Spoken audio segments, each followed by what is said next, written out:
Video में हम discuss करने जा रहे हैं chapter first of class 10th. It is about real numbers. Okay, so in the previous classes we have learned about what are the real numbers.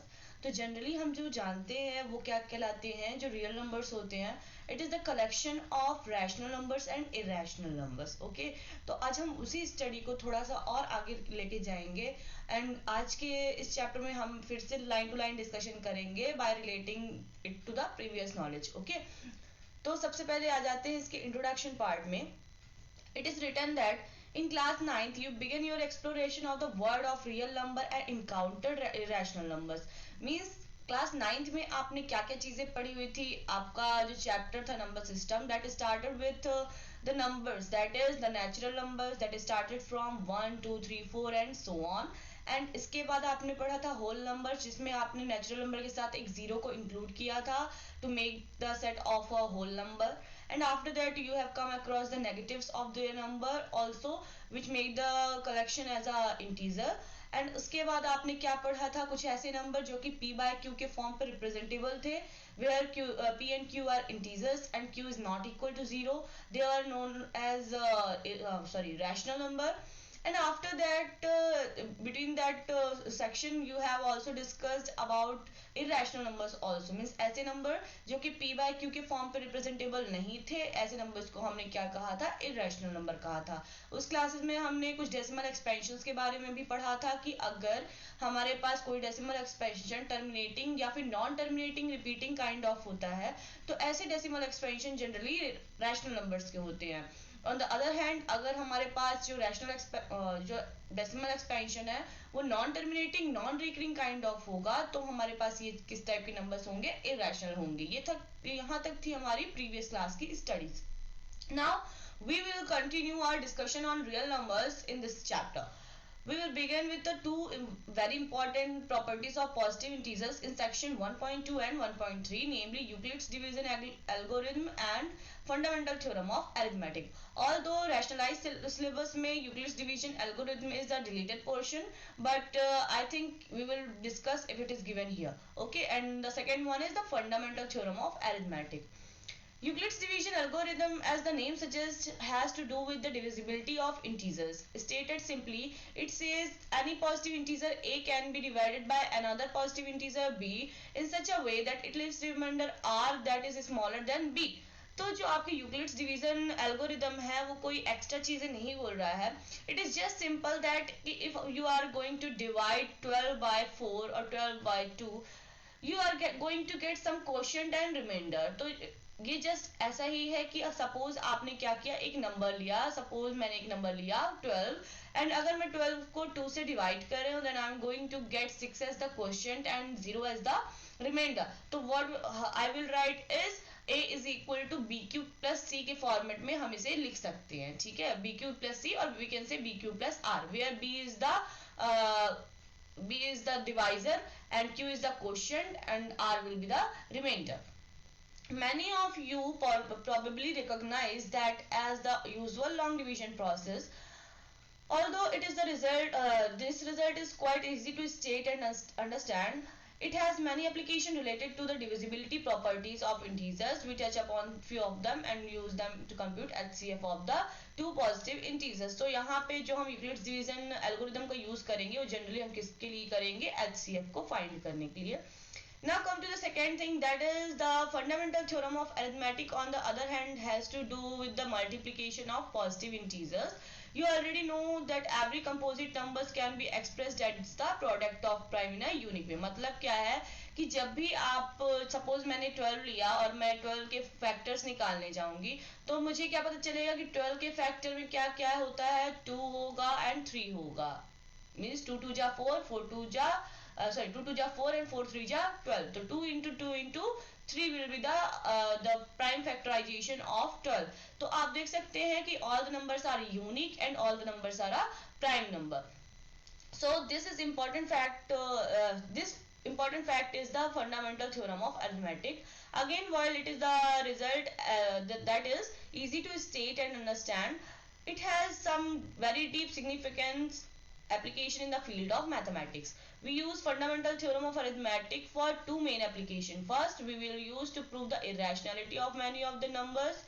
Means जो fundamental theorem of arithmetic है उसका हम कहाँ पे यूज करेंगे, जो irrationality of number है उसके लिए आप प्रूव करने के लिए कर सकते हैं.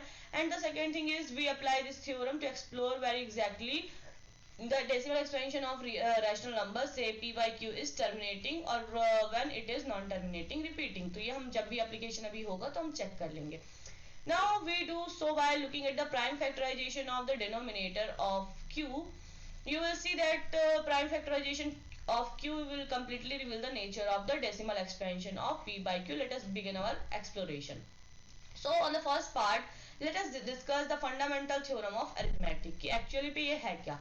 In your earlier classes, you have seen that any natural number can be written as a product of their prime factors. For instance, 2 is equal to 2, 4 is equal to 2 cross 2.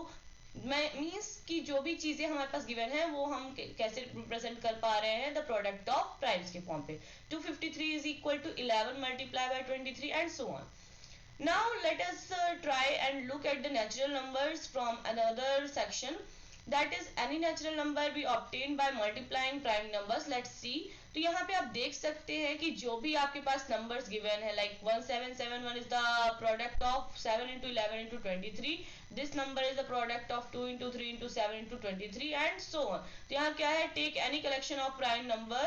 If we multiply some or all of these number, allowing them to repeat as many times as we wish, we can produce a large collection of positive integers, means infinitely many.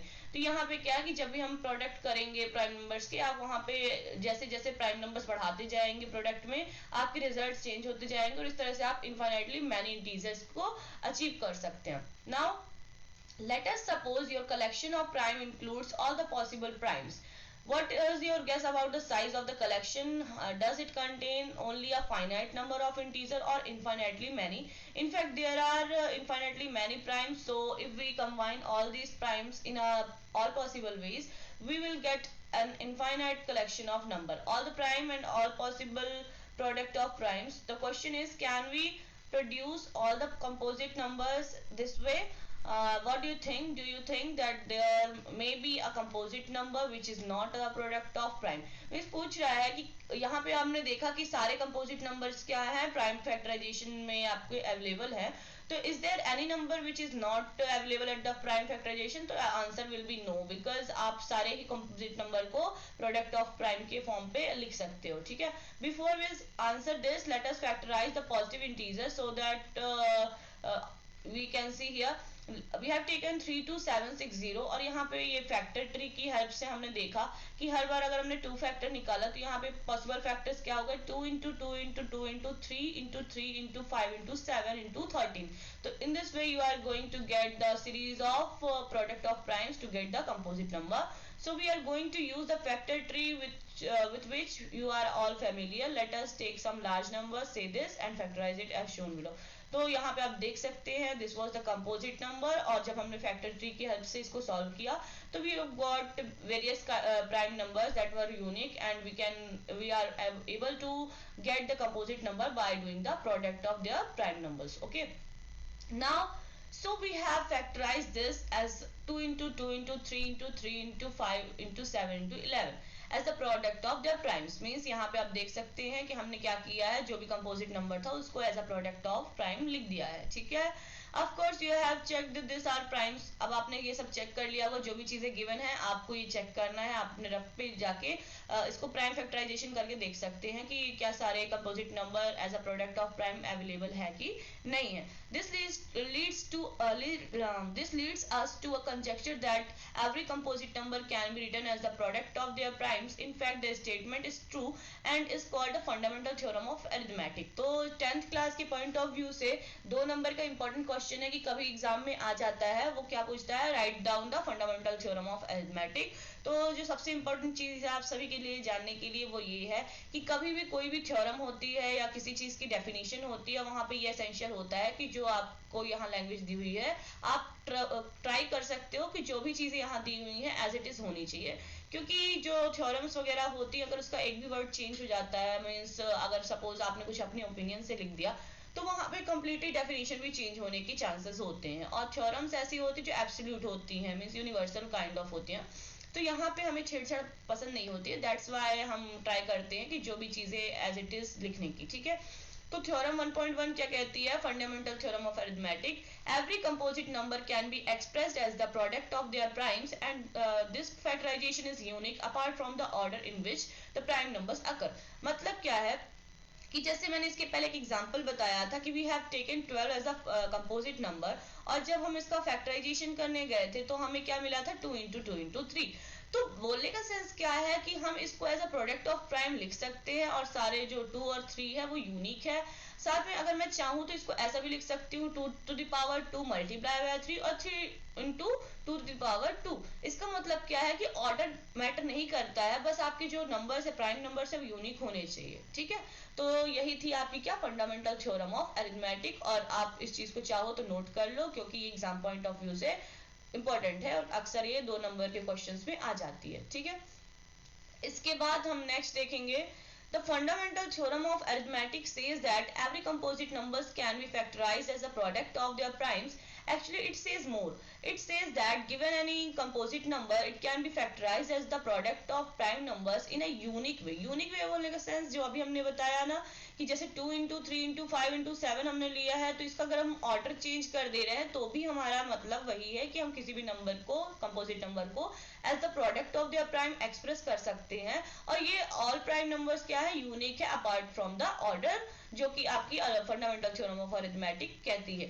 So that is given any composite number there is one and only one way to write it as a product of their prime, as long as you are not particular about the order. means आप order कुछ भी अगर लिख रहे हो तो उससे कोई दिक्कत नहीं है, बट आपका जो कंपोजिट नंबर है हमेशा as the product of their prime ही यूज होगा। So next thing is the prime factorization of natural number is unique except from the order. हर जगह आपको बस यही चीज बोली जा रही है कि ऑर्डर आपके मैटर नहीं करते हैं। मीन्स आप अगर 5 पहले लिख रहे हो, 7 बाद में लिख रहे हो, 2 पहले लिख रहे हो, 3 बाद में लिख रहे हो, that doesn't matter. The thing that matter is only the uniqueness of the prime numbers. Okay. Now come to the next section. In the next section it is given that in general, given a composite number x, we factorize it as x is equal to p1, p2, p3 and so on, where p1, p2, pn are the primes written in the ascending order, i.e. p1 is smaller than p2 and so on. If we combine the same primes we get powers of prime. For example, जैसे आपको दिया हुआ है कि आप composite number को कैसे product of prime के form पे लिख सकते हैं।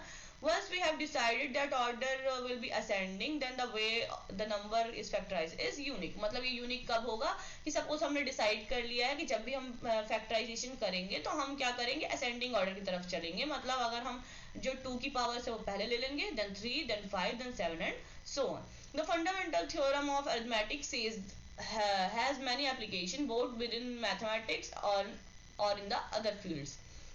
Now come to example number first.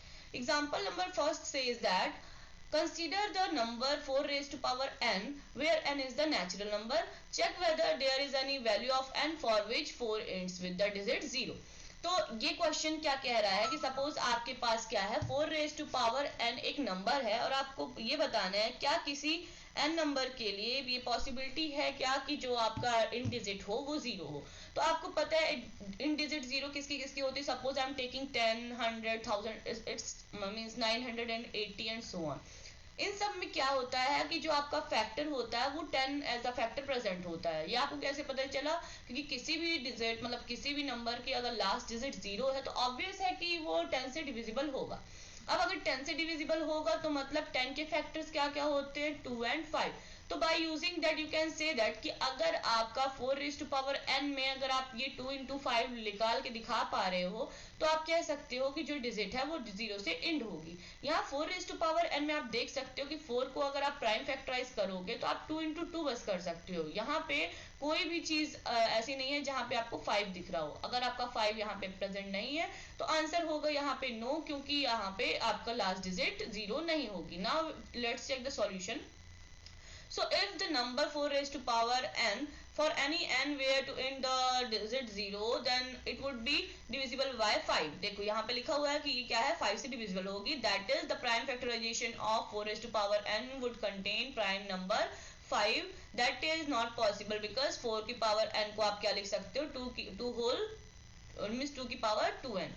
So the only prime factorization of 4 is 4 raised to power n is 2. So the uniqueness of fundamental theorem of arithmetic guarantees that there are no other prime factorization of 4 raised to power n. So there is no natural number n for which 4 raised to power n ends with the digit 0. ये आपका क्या है, answer है. और answer कहाँ से आया, ये जो 4 है अगर आप इसको फैक्टराइज करोगे तो आपको 2 into 2 मिलेगा, ना कि 2 into 5 मिलेगा. अगर आपको यहाँ पे 2 into 5 मिल जाता है कभी भी, जैसे सपोज अगर मैंने कहा कि यहाँ पे और क्या चीजें हो सकती थी, 15 suppose 20 raised to power n लिखा होता तो आपके पास पता है कि 20 के फैक्टर्स क्या होंगे, 5 भी है और 2 भी प्रेजेंट है, तो वहां पे आप कह सकते हो कि इंडिजिट क्या होगी, 0, और बाकी यहाँ पे आपकी इंडिजिट 0 नहीं होगी. Now you have already learned how to find the LCM and HCF of two positive integers using the fundamental theorem of arithmetic in the earlier classes without realizing it. This method is known as prime factorization method. Okay, तो जो हमने LCM और HCF अभी तक की classes में निकालते आए हैं उसको हम जनरली क्या कहते हैं, प्राइम फैक्टराइजेशन. अब LCM और HCF को समझने के लिए थोड़ा सा मैं डिस्कशन करूंगी, इसके बाद हम लाइन टू लाइन डिस्कशन पे आएंगे.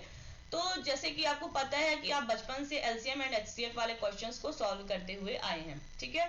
LCM क्या होता है, लीस्ट कॉमन मल्टीपल. मतलब अगर मैं एक टेबल लिखने जाऊं, सपोज मैं 2 की टेबल लिखने जाऊं एंड मैं 3 की टेबल लिखने जाऊं, तो मैं क्या लिखूंगी, 2 2 जा 4, 2 3 जा 6, 2 4 जा 8, 2 5 जा 10, इस टाइप से. एंड अगर 3 की टेबल लिखने जाऊंगी तो 3 2 जा 6 एंड सो ऑन. तो मतलब क्या है कि जब हम टेबल लिखेंगे तो हमें क्या चाहिए, लीस्ट कॉमन मल्टीपल. मतलब अगर हम दोनों टेबल को लिख रहे हैं तो दोनों टेबल में जो जो कॉमन नंबर्स आ रहे हैं, जैसे 2 और 3 वाले केस में हमें 6 कॉमन नंबर मिलेगा, 12 कॉमन नंबर मिलेगा एंड सो ऑन. तो ये सारे आपको कॉमन नंबर्स होंगे. लेकिन लीस्ट कॉमन मल्टीपल मतलब सबसे कम ऐसा कौन सा नंबर है जो कि इन सब में कॉमन है. सो यहाँ पे क्या हो जाएगा, आंसर आपका 6 हो जाएगा. यही आपका क्या होता है, एलसीएम. और एलसीएम किसका हमने निकाला है, 6, 2 एंड 3 का. तो यहाँ पे ये भी चीज आपको नोट करने की है कि जिस भी नंबर का हम एलसीएम निकाल रहे होंगे वो गिवन नंबर से हमेशा बड़ा ही होगा. जैसे अगर हम 2 और 3 का एलसीएम निकाल रहे हैं तो ये पॉसिबिलिटी नहीं है कि आपका एलसीएम 2 आए या फिर 3 आए या फिर 1 आए. बात समझ में आ रही है. तो एलसीएम इसका क्या होगा, हमेशा 3 से ज्यादा ही होगा. ये तो ऑटोमेटिकली आपको पता होना चाहिए, ठीक है. Now come to the HCF part. HCF क्या होता है, हाईएस्ट कॉमन फैक्टर. अब फैक्टर मतलब ऑब्वियस ही बात है कि जो भी हमारे पास नंबर्स होंगे उनके हम फैक्टर्स निकालने जाएंगे, और फैक्टर भी किस तरह के, जो कॉमन होंगे, और कॉमन के बाद भी जो हाईएस्ट पॉसिबल फैक्टर होगा हम उसकी बात कर रहे होंगे. जैसे कि अगर हम 6 और 20 की बात कर रहे हैं यहाँ पे, तो 6 के फैक्टर्स हमने निकाल दिए 2 into 3 एंड 20 के फैक्टर्स हमने निकाल दिए 2 into 2 into 5. अब कॉमन इसमें क्या है, 2. तो आपको पता है कि 2 की power 1 is the only common factor, that is the highest common factor. That's why we can say that 2 will be the HCF of 6 common 20. And जब हम LCM की बात करेंगे तो जो हमारे पास कॉमन फैक्टर निकलते हैं we count it as 1, and जो बचे हुए नंबर्स रहते हैं उनको हम एज अ प्रोडक्ट फॉर्म लिख देते हैं. जैसे कि सपोज अगर यहाँ पे 2 और यहाँ पे एक 2 कॉमन है तो हम इन दोनों कॉमन को सिंगल 2 रिगार्ड करेंगे. देन जो हमारे पास बची हुई क्वांटिटी जैसे 2 into 5 into 3, then we will write it as follows and this will be the LCM. Okay, so आपका एचसीएफ क्या हो गया, the product of smallest power of each common prime factor in the number, and LCM क्या हो गया, the product of greatest power of each prime factor. तो ये आपका क्या हो गया, इंपॉर्टेंट थिंग, ठीक है.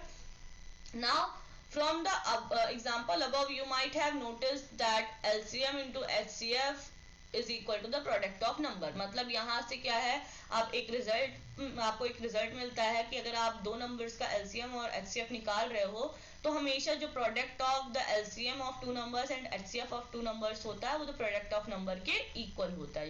यानी कि अगर आप HCF ऑफ 6 और 20 का निकालेंगे एंड LCM 6 एंड 20 का निकालेंगे और इन दोनों का प्रोडक्ट करेंगे आपस में, तो इनका जो रिजल्ट होगा वो क्या हो जाएगा, 6 into 20 हो जाएगा, ठीक है. तो यहाँ से जो हमें इंपॉर्टेंट रिजल्ट मिला वो क्या मिला कि for any 2 positive integers a and b, HCF of ab multiply by LCM of ab is equal to a into b. तो ये आपका क्या है, important result for exam point of view, ठीक है. Now come to example number 3. Find the HCF of this by prime factorization method, hence find the LCM. अब देखिए आपके पास ये दो नंबर्स गिवन है, और तो आप चाहो तो सेपरेटली क्या कर सकते हो, इन दोनों का HCF निकाल लो और इन दोनों का LCM निकाल दो, पर क्योंकि अभी ही जस्ट आपने एक रिजल्ट पढ़ा हुआ है कि HCF of two numbers multiplied by LCM of two numbers is equal to the product of numbers, तो आपके पास नंबर्स गिवन है, अगर आप HCF फाइंड कर लो तो डायरेक्टली आप इस पे भी पुट करके LCM फाइंड कर सकते हो। तो यहाँ पे आपको पता है HCF क्या होता है, आपको इनका हाईएस्ट कॉमन फैक्टर निकालना है, यानी कि सबसे पहले इसके फैक्टर्स निकालेंगे, then you are going to follow the factor of this, and इसमें आप चूज करेंगे कॉमन क्या है और इसमें भी ग्रेटेस्ट पावर क्या है। तो यहाँ आप देख सकते हैं this was the 92, the factor for 92 and factor for 404। तो यहाँ पे आपको कॉमन क्या दिख रहा है, 2 raised to power 2, एंड यहाँ पे भी 2 raised to power 2 है, यानी कि HCF of the two integer will be 2 raised to power 2, यानी कि 4। तो आपको HCF मिल गया है और आपके पास दो नंबर है, तो by using the same rule आप क्या कर सकते हो, the product of two number divide by HCF of the same number is equal to LCM of the same number. तो ये जो आपका आंसर आया है, अगर आप लॉन्ग डिवीजन मेथड या फिर फैक्टराइजेशन प्राइम फैक्टराइजेशन मेथड से भी करने जाओगे तो आपको LCM क्या मिलेगा, सेम मिलेगा। सो आई थिंक ये जो आपके LCM और HCF वाले क्वेश्चन है, अब आप इसको कर सकते हो, तो इसको अब मैं डिस्कशन नहीं करूंगी, ये आपके क्या है खुद की करने की चीज हो गई, ठीक है। एक चीज और, जो आपके 3 वाले केसेस है, जैसे ये आपका एग्जांपल 4 है तो इसमें 6, 72 एंड 120 वाला केस है, यहाँ पे आप देख सकते हो नंबर आपके 2 से ज्यादा है, मतलब आपने जो LCM और HCF निकालना है वो 3 नंबर्स का निकालना है। तो जो ये आपका फॉर्मूला है ये केवल 2 नंबर्स के लिए वैलिड है, 3 नंबर्स के लिए वैलिड फॉर्मूला आपके लास्ट सेक्शन में लिखा हुआ है, जो एक ब्लू बॉक्स बना हुआ है उस पे आपका 3 के लिए भी वैलिड फॉर्मूला लिखा हुआ है। तो आप बाद में कंफ्यूज नहीं हो कि पता चला आपने क्या किया, LCM आपने इसका निकाला और you are going to use this formula, तो ये आपका क्या हो जाएगा, गलत हो जाएगा। So only in case of 2 numbers the formula is valid, for 3 numbers it is not valid, there is change in the formula also, okay। तो ये आपने देख लिया। इसके बाद exercise will be discussed in the next section. Now come to revisiting irrational numbers. So in class 9th you were introduced with the irrational number and many of their properties. You studied about their existence and how the rationals and irrational together made up the real number, means आपने ये देखा कि कैसे rational number और irrational number मिलके आपका क्या बना रहे थे, रियल नंबर का कंप्लीट कलेक्शन बना रहे थे। You even studied how to locate irrational number on the number line, इस लास्ट क्लासेस में आपने इरेशनल नंबर को लोकेट करना सीखा था। कैसे सीखा था कि अगर आपके इरेशनल नंबर √2, √3, √5 थे तो आपने क्या किया था, आपने यूज किया था हाइपोटेनियस वगैरह का कॉन्सेप्ट जो कि पाइथागोरस थ्योरम कहलाती है, तो आपने उसका यूज किया था। और एक जगह पे आपको कुछ डेसिमल वाले भी इरेशनल्स मिले थे, जैसे कि √9.5 काइंड ऑफ, उसके लिए आपने क्या किया था, ज्योमेट्रिकली भी सीखा था कि आप कैसे इरेशनल नंबर्स को रिप्रेजेंट करेंगे इन the number line. However, we did not prove any of their irrationals, कि मीन्स हमने प्रूफ नहीं किया था कि नंबर इरेशनल है। तो इस सेक्शन में हम यही करने जाएंगे कि आपको कैसे पता चला कि ये जो नंबर्स हैं वो क्या है, आपके इरेशनल नंबर है। In this section we will prove that √2, √3, √5 and in general √p is irrational where p is prime। तो यहाँ पे नोट करने की चीज ये है कि जब भी कोई नंबर आपका √p वाले फॉर्मेट में हो जहाँ पे p प्राइम नंबर हो, वो हमेशा इरेशनल होता है, यानी कि प्राइम नंबर हमारे कहाँ से स्टार्ट होते हैं, 2, 3, 5, 7, 11 ऐसा। तो अगर ये सारे नंबर्स आपके √के अंदर आ रहे हैं तो they must be irrational number. ये आपको क्या है, as a result you can note it down. Now one of the theorem is fundamental theorem of arithmetic. Okay, recall that the number s is called irrational if it cannot be represented in the form of p upon q, where p and q are integers and q is not equal to 0। तो ये just आपको recall करने के लिए कह रहा है कि what was the definition of a rational और अ इरेशनल नंबर। जो हमने पढ़ा था कि जो रैशनल नंबर्स होते हैं वो p बाई q के फॉर्म पर रिप्रेजेंटेबल होते हैं, where p and q are integers and q is not equal to 0।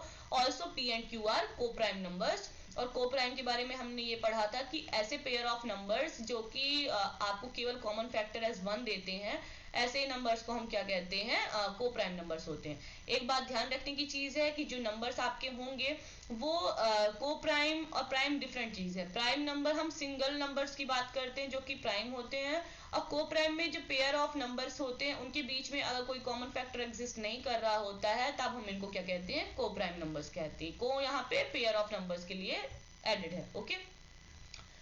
Now before we prove that under root 2 is irrational, we need to need the following theorem. Means आपको irrationality proof करने के पहले जो एक important theorem है वो आपकी ये है जो आपको पता होना चाहिए. इसके पहले जो फंडामेंटल थ्योरम ऑफ अरिथमेटिक बताई हुई थी वो अक्सर 2 नंबर के क्वेश्चंस में डायरेक्टली एग्जाम में पूछ के आ जाता है कि write down the fundamental theorem of arithmetic, जिसमें आपको जस्ट स्टेटमेंट लिखना होता है कि all the composite numbers can be expressed as the product of their primes apart from the order it occurs and it is uniquely representable. Okay, so that was theorem first. Now theorem second says that let p be the prime number if p divides a square then p divides a where a is the positive integer. मतलब क्या है कि suppose मैं एक example लेके बात करूं तो मैं ले रही हूं सपोज a के प्लेस में 6, p के प्लेस में 2. ओके, तो 6 स्क्वायर जो होगा वो आपको पता है कि डिविजिबल बाय 2 है, तो हम ये भी कह सकते हैं कि जो 6 होगा वो डिविजिबल बाय 2 भी होगा. तो यही जो आपका एक थ्योरम है उसको आपको स्टेटमेंट वाइज ऐसा कहा गया है कि अगर p कोई भी प्राइम नंबर है और वो आपका a स्क्वायर को डिवाइड कर रहा है देन ये मस्ट है कि वो a को भी डिवाइड कर रहा होगा. ठीक है,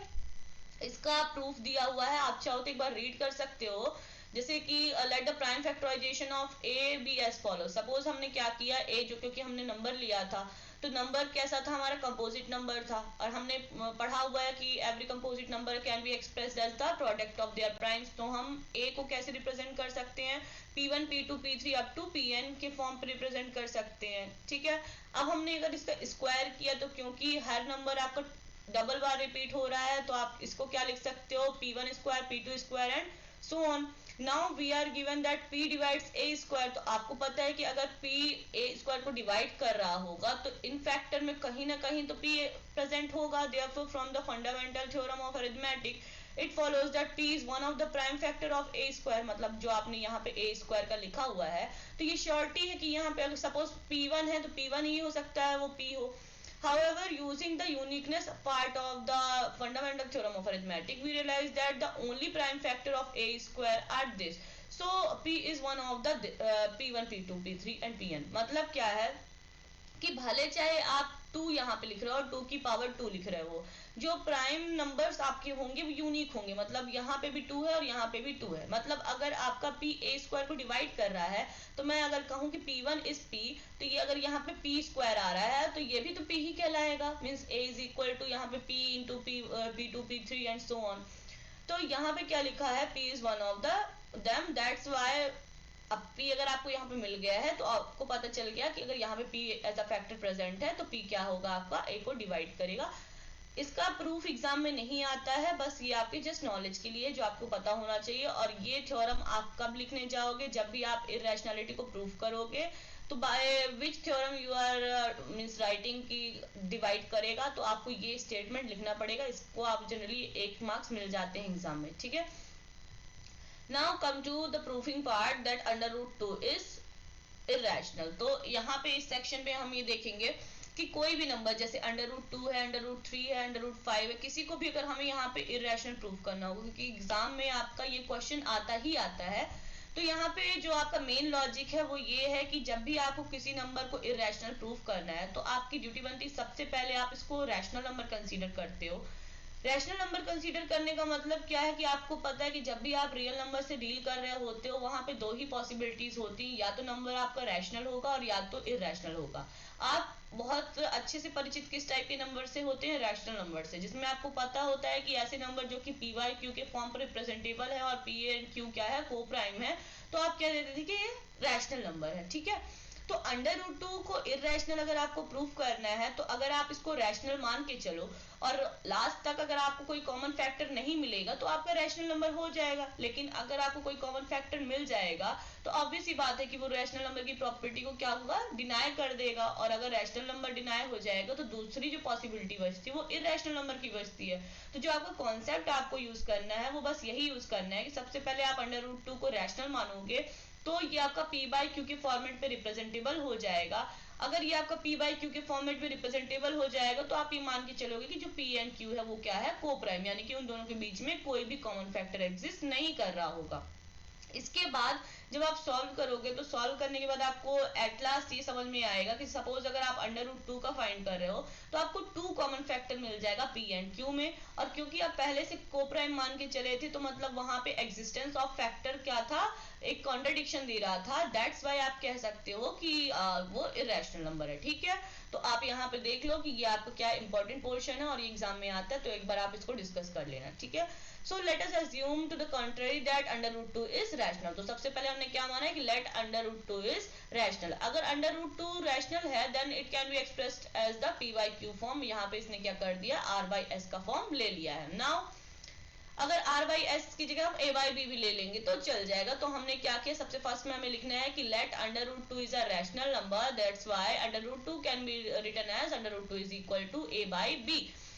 a बाई बी लिखा तो अब आपने जब इसको b को ट्रांसफर किया then it will become like b root 2 is equal to a। on squaring both side you are going to get 2b square plus a 2b square is equal to a square। अब आप यहाँ देख सकते हैं जो हमने theorem पढ़ी है उसमें क्या पढ़ा है, if p divides a square then p divides a। बस यही जो आपने थ्योरम अभी जस्ट पढ़ी है उसका यूटिलाइजेशन यहाँ पे है। तो जब भी आप लिखेंगे तो क्योंकि यहाँ पे लिखा है bye theorem by using theorem 1.3 और एग्जाम पे आप ऐसा नहीं लिख सकते हो क्योंकि किसी को नहीं पता कि 1.3 थ्योरम क्या है, तो आप वहां पे प्रॉपर मेंशन करोगे कि if 2 divides a square then 2 divides a by using the theorem। तो अगर आपका 2 a को भी डिवाइड कर रहा होगा तो इट इज वेरी ऑब्वियस कि कोई एक थर्ड नंबर आप लेके चलोगे सपोज c, तो 2c will be equal to a।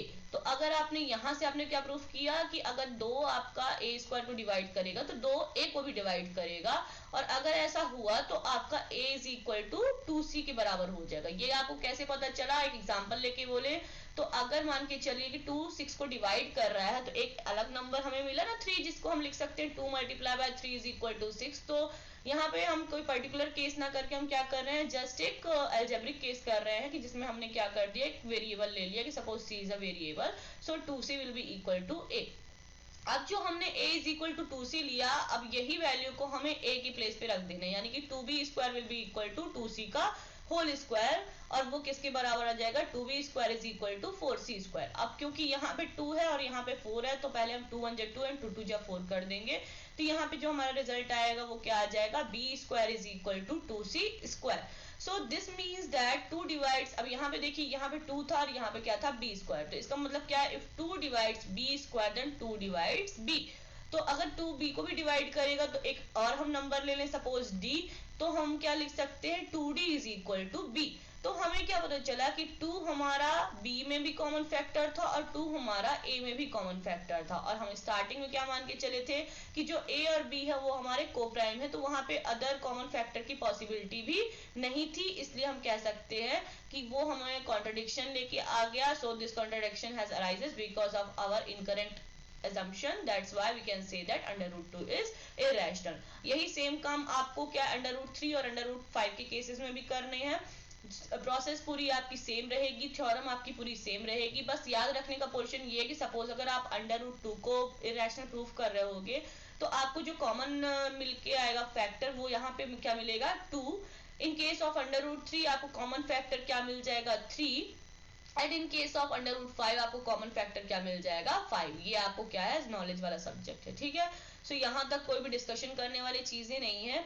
Now come to in class 9 we have mentioned that the sum and difference of the rational or rational is always a irrational number। मतलब क्या है, जब भी आप कोई दो number लेते हो सच दैट एक रैशनल नंबर लेते हो और एक इरेशनल नंबर लेते हो तो उनका सम और डिफरेंस क्या होगा, हमेशा इरेशनल नंबर होगा। ये फर्स्ट रिजल्ट है, that is very important. and the second one is the product and the quotient of non-zero rational and irrational is irrational। मतलब जब भी आप प्रोडक्ट कर रहे हो या क्वेश्चन में एक रैशनल और एक इरेशनल यूज कर रहे हो तो भी आपका रिजल्ट क्या होगा, इरेशनल होगा। ये आपका क्या है, वेरी यूजफुल है, तो आप इसको क्या कर सकते हो, हाईलाइट कर सकते हो, एज अ नोट सेक्शन आप लिख सकते हो। अब जैसे यहाँ पे लिखा हुआ है show that 5 minus under root 3 is irrational, तो चाहो तो आप इसको डायरेक्टली ये भी लिख सकते हो कि the difference of one rational and one irrational number is irrational, that's why 5 minus under root 3 is irrational. Also अगर आपको ये स्टेटमेंट नहीं लिखना तो आप क्या कर सकते हो, suppose 5 minus under root 3 is equal to something like, हमने यहाँ पे क्या लिख दिया, a बाई बी के फॉर्म पे रिप्रेजेंटेबल है। तो जब ये a बाई बी के फॉर्म पे रिप्रेजेंटेबल था तो हमने सारी चीजों को दूसरे साइड भेजा, तो तो यहाँ पे क्या हो गया, under root 3 is equal to 5b minus a divide by b हो गया। यानी कि आपको पता है कि अंडर रूट 3 क्या है, इर्रेशनल नंबर है, तो ये p बाई q के फॉर्म पर रिप्रेजेंटेबल नहीं होगा। बट यहाँ पे क्योंकि आपने अजम्पशन माना था और उसके बाद आपका a बाई b के फॉर्म पर रिप्रेजेंटेबल था, यानी p बाई q के फॉर्म पर रिप्रेजेंटेबल था, इसलिए आप कह सकते हो कि ये कॉन्ट्राडिक्शन आ गया। और आप क्या कह सकते हो कि अंडर रूट जो आपका 3 है क्योंकि इर्रेशनल है, तो हमारा एजम्पशन क्या था, रॉन्ग था, इसलिए आपका जो 5 माइनस अंडर रूट 3 होगा वो क्या हो जाएगा, इर्रेशनल नंबर हो जाएगा। ठीक है, इसके बाद come to the next section. 3 under root 2 is irrational. Again, the product of two numbers where one is rational and another is irrational will be regarded as irrational by result. और also क्या कर सकते हो आप, इस number को पहले rational मानोगे तो आप a by b के फॉर्म पर रिप्रेजेंट करोगे, फिर 3 को आप ट्रांसफर करोगे दूसरे साइड तो आपका a by 3 भी हो जाएगा। लेकिन आपने क्योंकि इसके पहले प्रूफ किया हुआ है कि जो अंडर रूट 2 है वो इर्रेशनल नंबर है, जो कि p by q के फॉर्मेट में रिप्रेजेंटेबल नहीं है, तो आपका एक कॉन्ट्रडिक्शन अराइज हो गया और आप कह सकते हो कि 3 अंडर रूट 2 कैसा नंबर होगा, इर्रेशनल नंबर होगा। एक्सरसाइज 1.2 आपका नेक्स्ट सेक्शन में डिस्कस होगा। और अभी के लिए thank you. I hope you have like this video. एक बार समरी को एक बार नजर डाल लेते हैं, इसमें क्या लिखा हुआ है। In this chapter we have studied about, first thing is fundamental theorem of arithmetic, मतलब हमने इस चैप्टर में सबसे पहली चीज क्या पढ़ी थी, फंडामेंटल थ्योरम ऑफ अरिथमेटिक, जो कि कहती है every composite number can be expressed as the product of their primes and their factorization is unique apart from the order in which they occur. मतलब क्या, कोई भी कंपोजिट नंबर हो हम उसको as a product of their primes लिख सकते हैं, और उसका ऑर्डर अगर हम चेंज कर देंगे तो भी आपका थ्योरम सेम ही कहलाएगी। देन नेक्स्ट थ्योरम हमने पढ़ी थी कि अगर p कोई प्राइम नंबर है और वो किसी एक नंबर a स्क्वायर को डिवाइड कर रहा है, देन वो आपका a को भी डिवाइड करेगा। that was important in solving, like proving the irrationality of the irrational number. And the third one is to prove that under root 2 under root 3 are irrational. तो exam point of view के लिए आपको क्या करना है, बस आपको under root 2 under root 3 under root 5 को इरेशनल प्रूव करना सीखना है। सेकेंड थिंग कि आपको फंडामेंटल थ्योरम ऑफ अरिथमेटिक आने चाहिए, क्योंकि कई बार एग्जाम में 2 नंबर के क्वेश्चंस आ जाते हैं। एंड थर्ड थिंग कि जो आपको ये थ्योरम लिखी हुई है कि if p is a prime number then p divides a square implies that p divides a। तो ये आपका क्या है, जब भी आप इरेशनल नंबर्स को प्रूव कर रहे होते हो तो आपको ये थ्योरम बीच में यूज करनी होती है, तो इसलिए आपके लिए ये चीजें इंपॉर्टेंट है। जो इसके पहले हमने एक डिस्कशन किया था कि जब हम 2 नंबर लेते हैं और उनका एलसीएम और एचसीएफ निकालते हैं तो प्रोडक्ट ऑफ देयर नंबर के इक्वल होता है, लेकिन 3 नंबर के केसेस में ऐसा नहीं होता, इसलिए आप इसको चाहो तो नोट कर सकते हो। ये पूरा जो कंप्लीट है वो आपके इंपॉर्टेंट है।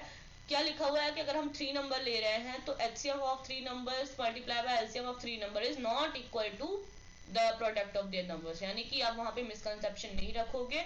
सो the real result will be कि एलसीएम ऑफ 3 नंबर्स क्या होता है, the multiply of 3 numbers into HCF of 3 number divided by HCF of first 2 number, then second 2 number, then first and third number. तो ये क्या होता है, आपका एलसीएम का फॉर्मूला होता है। मींस जब आप एलसीएम निकाल रहे हो तो अदर साइड आप क्या करोगे, एचसीएफ को देखोगे, और जब आप एचसीएफ निकाल रहे हो तो अदर साइड क्या है, सारा एलसीएम का है। तो मतलब अगर एचसीएफ ऑफ पीक्यूआर निकाल रहे हो तो आप प्रोडक्ट ऑफ नंबर करोगे, देन किससे मल्टीप्लाई करोगे, LCM of the 3 numbers, and then you will write LCM of first 2, then LCM of second and third, and LCM of first and third. So in this way we have ended with the chapter. Now in the next video we will be discussing the main exercise of this chapter, and after that we will move to the next chapter. Okay, so I hope you like this video.